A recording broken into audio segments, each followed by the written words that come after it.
월악산과 청풍호가 어우러진 아름다운 곳, 충북 제천의 헤리티지 엑스파일을 공개합니다. 고려시대 월악산에 있는 덕주산정을 공격하려던 몽골군은 공격을 멈추고 그냥 물러갔다고 하는데 어떤 이유에서였을까요? 보물 제94호 사자빈신 사지석탑은 사자 4마리가 탑신을 바치고 있는데 사자 4마리의 입모양이 각각 다른 이유가 있다고 합니다. 과연 어떤 이유에서일까요? 덕주공주가 만들었다는 전설이 내려오는 보물 제406호 덕주사 마의 석불입상. 이 불상 아래에는 커다란 석판이 놓여 있는데 이 아래에는 무엇이 들어있을까요? 덕주사 앞에는 특이하게도 남근석이 서 있습니다. 사찰 앞에 남근석이 서 있는 이유는 무엇일까요? 월악산 아래 송계초등학교엔 명성황후의 별궁 주춧돌이 남아있는데 명성황후는 왜 이곳 월악산에 별궁을 지었던 걸까요? 이렇게 재미있는 문화유산 이야기가 가득한 충북 제천으로 떠나봅니다.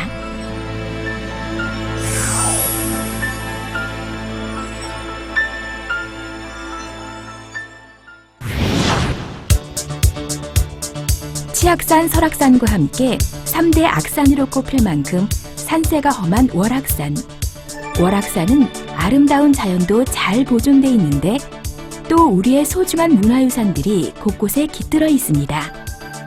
월악산에서 먼저 우리는 보물 제406호 덕주사 마애불 입상을 찾아가기로 했습니다. 월악산 중턱에 위치한 마애불은 덕주사에서 산길을 40분 올라가야 만날 수 있습니다. 전설에 따르면 마애불은 신라의 마지막 왕인 경순왕의 딸 덕주공주가 만들었다고 하는데 만약 전설이 사실이라면 덕주공주는 우리가 걷는 이 길을 따라 올라갔을 겁니다. 경순왕이 고려의 신라를 넘기자 마이태자와 덕주공주 남매가 금강산으로 가다가 이곳 월악산에서 하루를 지내게 되었다고 합니다. 그날 밤 두 남매는 같은 꿈을 꾸었다는데요. 꿈에 관음보살이 나타난 것이죠. 한 예시를 해줍니다. 이곳에서 서쪽으로 가면 서천이 열려 있을 것이다. 그러면 서천이라는 곳은 지금 현재 덕주사가 있는 이곳이에요. 거기에 가서 북쪽 칠성이 마주 보이는 곳이면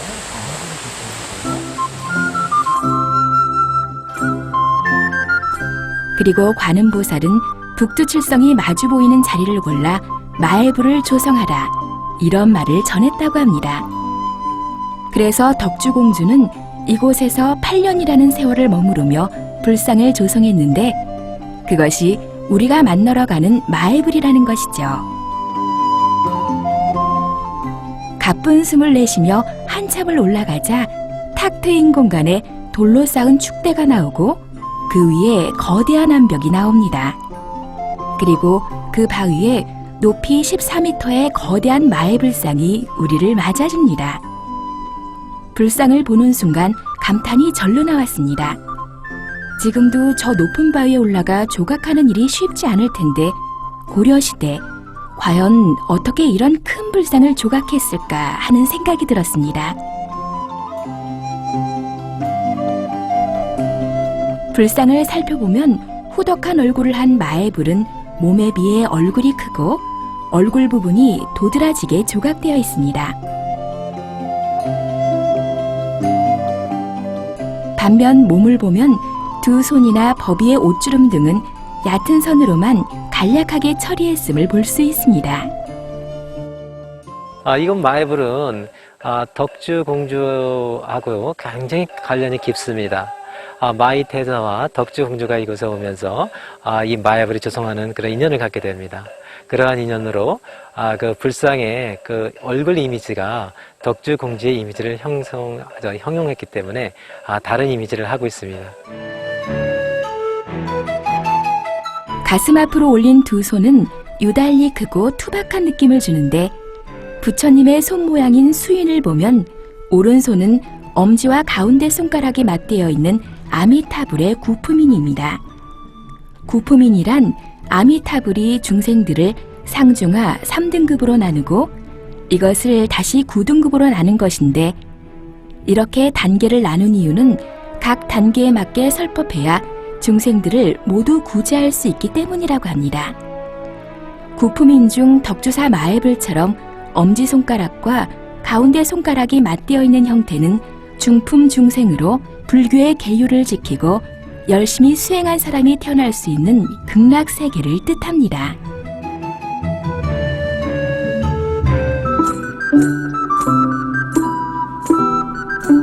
이 불상은 고려시대 초 유행했던 석불에서 볼 수 있는 특징을 잘 보여줍니다. 몸에 비해 머리가 크게 만들어진 것과 볼륨감이 거의 없는 평면적인 몸. 신라의 불상에 비해 떨어져 보이는 조각 솜씨가 그것입니다.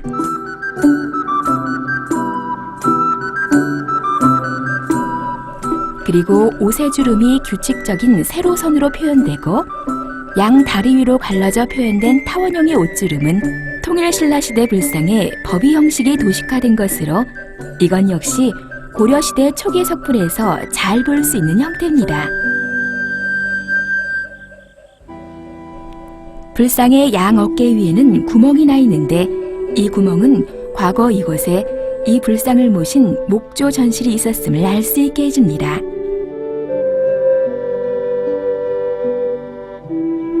그리고 바닥에는 당시의 주춧돌이 남아 그 사실을 함께 증명하고 있습니다.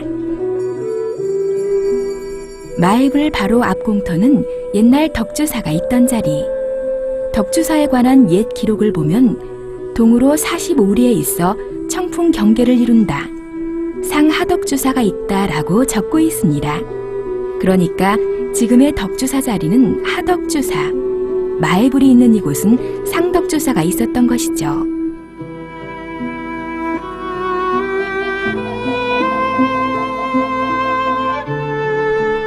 이곳에 있던 상덕주사는 하덕주사보다 규모가 더 컸다고 하는데 하지만 6.25 때 이곳이 공비의 은신처가 될 수 있다 해서 국군이 포격으로 없애버렸다고 합니다. 동족상잔의 전쟁이 남긴 안타까운 이야기죠. 한동안 불상과 석축만이 남아 옛 절터임을 알려주던 이곳에 지금은 근래에 지은 극락보존이 들어서 다시 상덕주사의 모습을 찾아가고 있었습니다.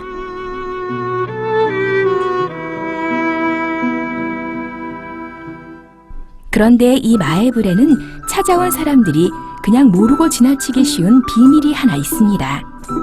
바로 마애불 아래 석판인데요. 이 아래엔 무엇이 들어있는 걸까요?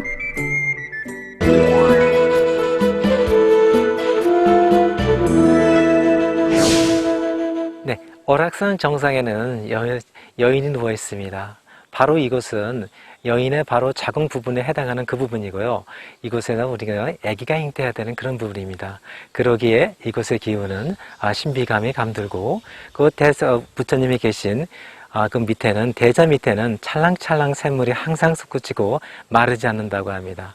그것으로 이곳에 부처님의 청수를 드리고 커다란 바위 밑 그것도 불상 아래에 마르지 않는 샘물이 있다니 참 신기하죠. 그런데 이 마애불이 있는 곳이 생명을 잉태하는 자궁의 자리라고 하니 어디 월악산이 과연 여인의 모습을 하고 있는지 살펴볼까요?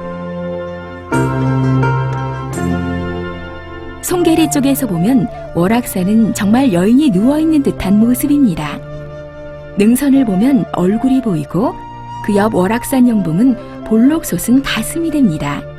그리고 배로 이어지는데 덕주사 마애불 입상이 있는 곳은 정말 여성의 자궁의 위치라는 말이 맞는 것도 같습니다. 옛날 하덕주사로 불린 지금의 덕주사는 상덕주사와 마찬가지로 한국전쟁 때 불타 사라졌다가 다시 조금씩 복원되고 있었습니다. 덕주사라는 이름이 덕주공주와 연관되어 있다는 것은 조선시대 기록에서도 찾아볼 수 있습니다. 그런데 덕주사엔 특이한 점이 있습니다. 사찰 입구에 남근석이 3개 서 있는데 요상하게 왜 남근석을 세워놓은 것일까요?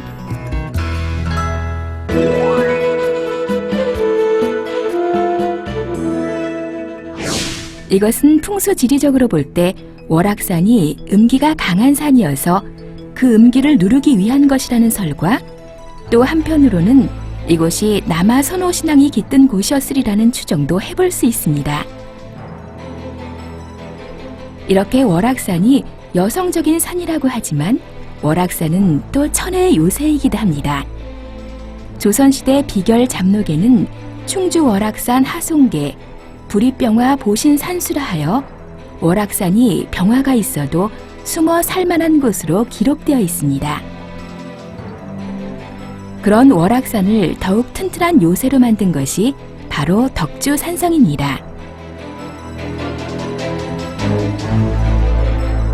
덕주공주가 이곳을 찾아온 이유도 월악산이 그만큼 안전한 곳이었기 때문이란 생각이 드는데 덕주산성은 상당히 특이한 산성입니다. 우리나라 성곽은 내성과 외성으로 구축된 경우가 대부분인데 덕주산성은 내겹으로 둘러싼 대규모 산성이기 때문이죠. 전체 둘레가 15km에 이르는 덕주산성은 우리나라에서 유일하게 사중의 성벽으로 되어 있습니다. 4개의 성곽은 각각 축조 시기가 다른데 가장 높이 있는 1성곽과 덕주골 입구의 3성곽은 고려시대의 것으로 추정되고 그리고 가장 대규모로 남아있는 2성곽과 큰 길을 막고 있는 4성곽은 조선 후기의 것입니다. 이렇게 4겹으로 축조된 산성은 월악산의 험준한 산세와 함께 이곳을 천혜의 요새로 만들었습니다.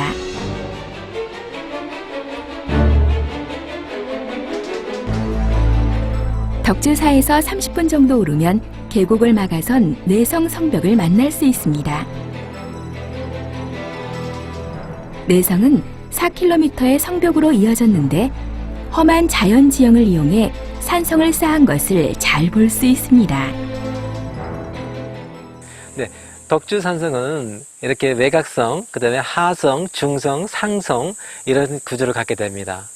이쪽 부분은 지금 가장 내성이에요. 월악산 영봉을 중심으로 이렇게 둘레가 한 4km에 달하고요. 전략적 아주 천연적인 요충지로서 천연 안반을 그대로 이용하고 있습니다. 그래서 이렇게 성을 쌓아나가는 도중 천연적으로 험난한 지형에서는 자연적인 지형을 그대로 이용하고 있다는 것이 이쪽 덕주산성 내성의 또 다른 특징이라고 볼 수 있겠습니다. 제천시는 1980년부터 덕주산성 복원 사업을 시작했는데 복원된 성문을 보면 기둥을 세웠던 돌학도 온전하게 남아 있습니다. 하지만 아직도 복원되지 않은 성벽은 무너진 채로 역사의 흔적만을 남기고 있었습니다. 천혜의 요새 덕주산성은 조선시대에도 요새로 주목을 받았습니다.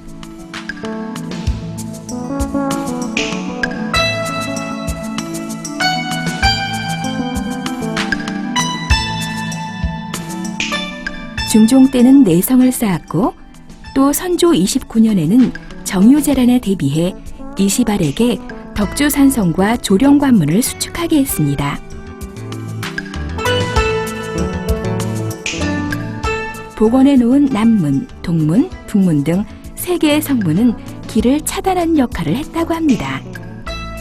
이렇게 덕주산성은 고려와 조선의 산성이 겹쳐 있는 곳으로 학문적 문화재적인 가치가 높습니다. 여기는 같이 공격을 해서 공격하는 상황이 아니라 지역 백성들이 이쪽으로 피난을 와서 농성을 하다가 적을 지치대로 지치게 해서 이곳을 지키는 그런 어떻게 보면 피난처의 역할을 했던 데가 바로 덕주산성입니다. 그러다 보니까 많은 백성들이 인근 지역에서 이쪽으로 오다 보면 먹을 거가 충분해야 되잖아요. 근데 월악산은 임산물이 많고 가장 중요한 계곡에 물이 많기 때문에 얼마든지 적에 대항해서 농성을 할 수 있는 여건을 가지고 있는 게 바로 여기고요. 또 월악산 덕주산성이 왜 중요하냐면 월악산은 충주를 기점으로 야철지가 5군데나 있습니다. 그러다 보니까 그 옛날에는 철이라는 힘의 상징을 부여를 하거든요. 그래서 여기를 지킬 수밖에 없는 지리적 환경적인 여건도 갖고 있는 데가 바로 여기다라고 보시면 됩니다. 그런데 고려시대 몽골군은 이 덕주산성을 공격하다가 그냥 돌아갔는데 왜 그랬던 것일까요? 고려시대 때 몽고족의 침입이 굉장히 많았잖아요. 그랬을 때 몽고족이 여기까지 왔었습니다. 근데 몽고족이 딱 왔는데 그때 그 천둥과 번개가 치면서 비바람이 몰아치니까 몽고족이 겁을 먹고 한 번도 공격을 못하고 간 유일한 성이 바로 충주의 월악산의 덕주산성이라고 보시면 돼요.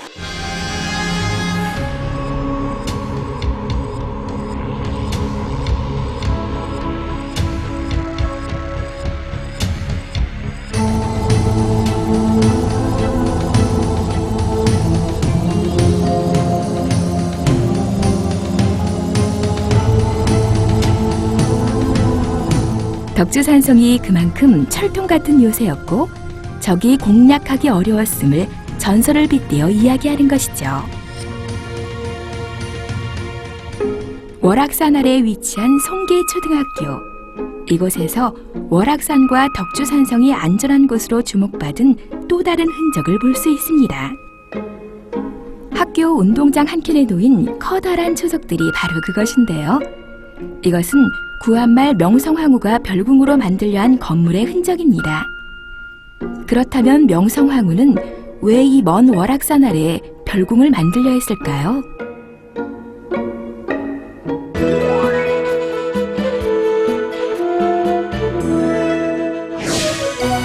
이모군란 때 궁궐을 탈출해 피난 생활을 했던 명성황후는 그때 받은 충격으로 1892년부터 3년에 걸쳐 이곳에 별궁 건물을 만들었습니다. 유사시에 피난하기 위한 목적이었습니다. 그러나 을미사변으로 황후가 시해되면서 별궁은 사용되지 못한 채 일제강점기 주춧돌만 남긴 채 사라지고 말았습니다. 덕주산성의 남문에서 멀지 않은 곳에 또 특이한 보물이 있습니다. 보물 제94호인 사자빈신 사지석탑. 이 탑은 돌사자 4마리가 탑신을 바치고 있는 모습이 특이합니다. 탑을 바치고 있는 사자. 그런데 불교에서 사자는 무엇을 상징하는 것일까요?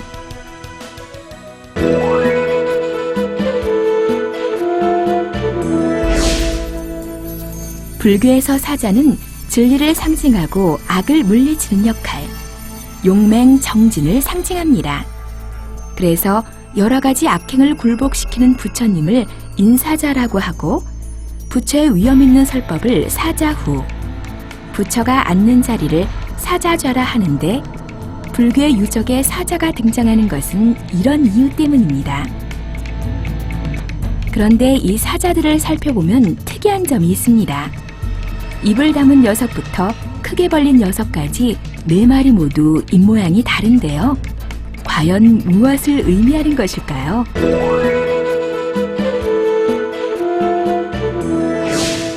원래 실제 불법의 진리의 그 터득은요, 완성은 시작과 끝으로 이루어집니다. 불법의 세계를 논할 때 해탈을 해서 이 세상의 온갖 진리를 성취했다 할지라도 거기서 끝나지 않고 바로 중생구제가 이루어질 때 궁극적인 성취가 이루어진다고 합니다. 이 과정을 시작과 끝인 아음으로 표현하고, 그러니까 사자의 입모양은 진리를 터득해가는 단계를 나타내는 것입니다.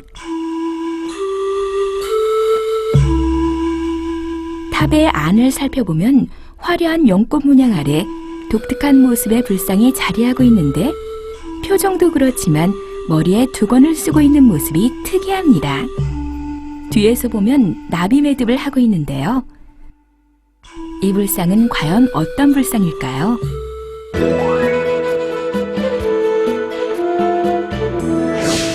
많은 사람들이 부처님의 수인을 보고 직원인 수인을 보고 비로자나불이라고 결론을 내립니다. 그리고 부처님의 두건 쓴 모습을 보고 말꼬리를 흐립니다. 아마도 지금까지 미스테리로 남아있는 안에 계신 부처님은 제가 생각할 때 묘법 연화경 속에 나오는 겸보다품에 나오고 있는 다보열애가 아닌가 이런 생각을 해봅니다. 현재 석가모니 부처님이 법화경의 세계를 설했을 때 그것을 칭송하기 위해서 실제 증명해 보이십니다. 그래서 땅에서 탑이 솟아올라 바로 탑 속에서 문이 열리고 그 자리를 열어줍니다. 그래서 석가모니 부처님과 바로 다보열의 부처님이 같이 앉으시는 장면이 법화경에는 설해 있습니다. 아마도 그 부분을 인용한 것이 아닌가.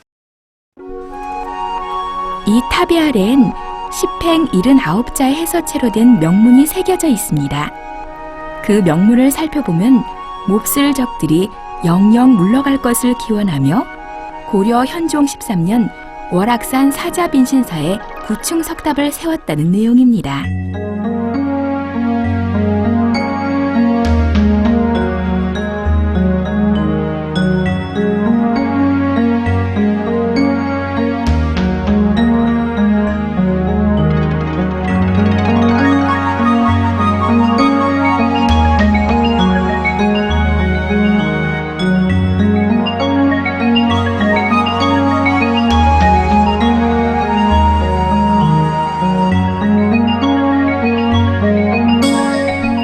여기서 몹쓸 적들이란 거란족이라고 합니다.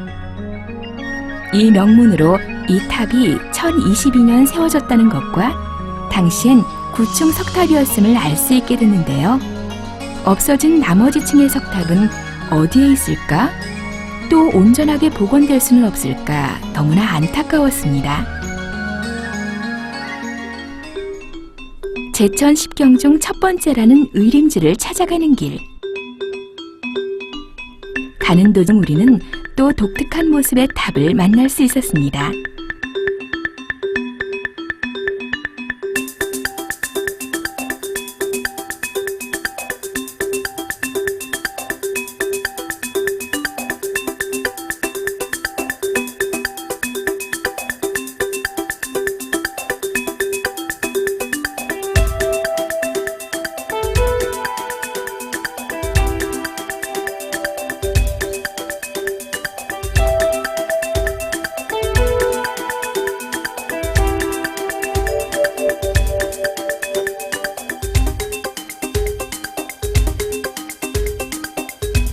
소중한 유물인 모전 석탑을 뒤로 하고 찾아간 곳은 제천의 제1경이라는 의림지. 의림지는 김제 벽골제, 밀양 수산제와 함께 우리나라에서 가장 오래된 최고의 인공 저수지로 알려져 있습니다. 축조된 명확한 연대는 알 수 없지만 신라 진흥왕 때 악성 우룩이 용두산에서 흘러내리는 개울물을 막아 뚝을 만든 것이 시초라고도 전합니다.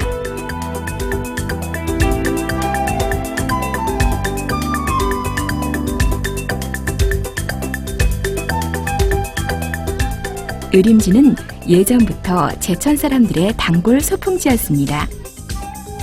수백 년 넘게 자란 소나무와 수양버들이 물에 비친 모습은 정말 아름답습니다. 의림지에는 물가에 순조 7년 세워진 영호정, 그리고 1948년에 건립된 경호루가 있어 운치를 더합니다. 이곳에서는 또 맛있는 특산물도 유명한데요. 겨울철에 잡히는 공어라 불린 빙어와 순채는 임금님의 수라상에 오를 만큼 유명했다고 합니다. 의림지는 조선시대에도 유명했는데요. 조선후기 화가 이방훈 선생의 그림에서 200년 전 의림지의 옛 모습을 볼 수 있습니다. 배를 띄우고 낚시를 하는 이들은 아마 공어를 잡는 것이겠죠. 조선시대 선비들이 의림지를 찾아 유람하는 모습을 그린 그림도 전해오는데요. 이 그림은 의림지 아래로 내려가면 볼 수 있는 용추폭포를 그린 그림입니다. 이곳에 살던 용이 승천하다가 못하고 떨어져 죽었다는 전설이 있는 것이죠. 의림지가 얼마나 아름다우면 가야금의 대가인 우룩선생이 노후를 의림지 주변에서 보냈을까 싶은데 이곳에는 우룩선생이 가야금을 탔다는 바위 우룩대와 선생이 마셨다는 샘인 우룩샘이 남아있습니다.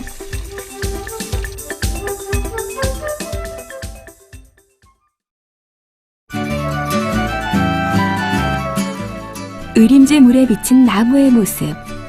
제천에서 만난 문화유산들은 우리에게 의림지의 물과 같은 역할을 하지 않나 싶습니다. 그들은 역사를 잊고 오늘을 사는 우리의 모습을 비추고 있기 때문에